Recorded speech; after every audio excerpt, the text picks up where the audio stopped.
Quels sont les 10 bons réflexes pour réussir son stage? En tirer parti.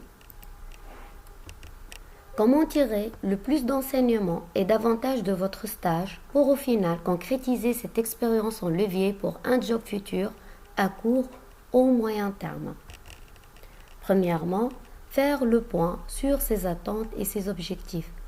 Transformer ce contact avec le monde du travail en une expérience réussie et un tremplin vers un emploi nécessite d'être préalablement au clair sur vos priorités personnelles et professionnelles. Votre stage doit être cohérent par rapport à votre projet professionnel, à vos attentes et à vos motivations. Déterminez comment ce stage s'articule dans la construction de votre cursus. Quels aspects, missions seront le plus importants pour vous? Deuxièmement, préparez son arrivée. Afin d'être le plus à l'aise possible, dès les premiers jours, il est utile de se renseigner sur l'entreprise avant votre arrivée. Le site internet de la société permettra de recueillir le maximum d'informations sur l'histoire, les activités, le secteur et l'organigramme de l'entreprise, les enjeux économiques de la société aussi. Troisièmement, s'adapter à la culture de l'entreprise. S'intégrer, c'est d'abord respecter les règles, les codes et les horaires propres à l'entreprise.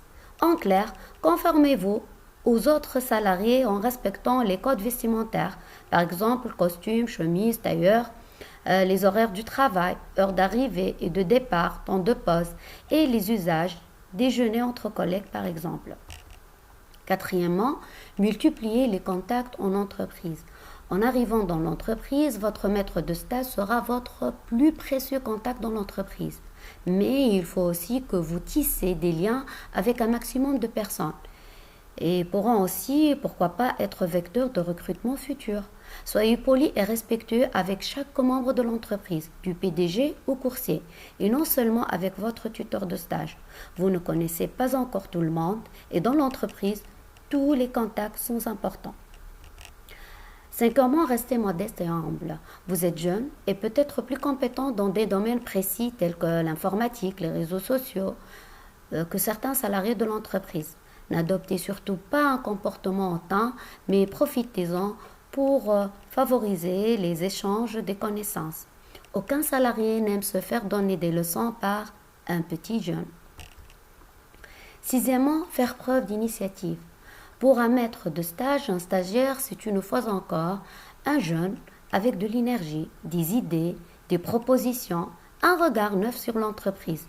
Essayez de vous débarrasser de cette attitude scolaire dont se plaignent souvent les entrepreneurs. Si votre stage manque de contenu, soyez proactif en réclamant des missions ou en proposant des idées, mais seulement après avoir réalisé le travail demandé. Avancez étape par étape. Septièmement, anticiper la rédaction du rapport de stage. Prendre des notes et classer les informations recueillies au fur et à mesure du stage vous évitera de vous retrouver dépourvu le moment de la rédaction venue. Chaque semaine, essayez de vous dire quel élément ai-je appris, qu'est-ce que je pourrais mettre dans mon rapport de stage. Avant de conserver des documents officiels de l'entreprise, demandez à votre maître de stage son avis sur la pertinence de faire sortir de l'entreprise des données confidentielles ou non.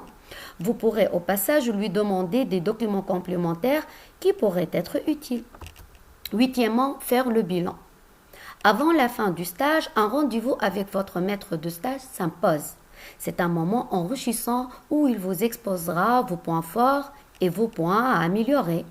Vous pourrez également en profiter pour lui soumettre votre rapport de stage ou évoquer une prochaine collaboration. Neuvièmement, gardez le contact. Que vous ayez apprécié ou non votre stage, quittez votre entreprise en bons termes.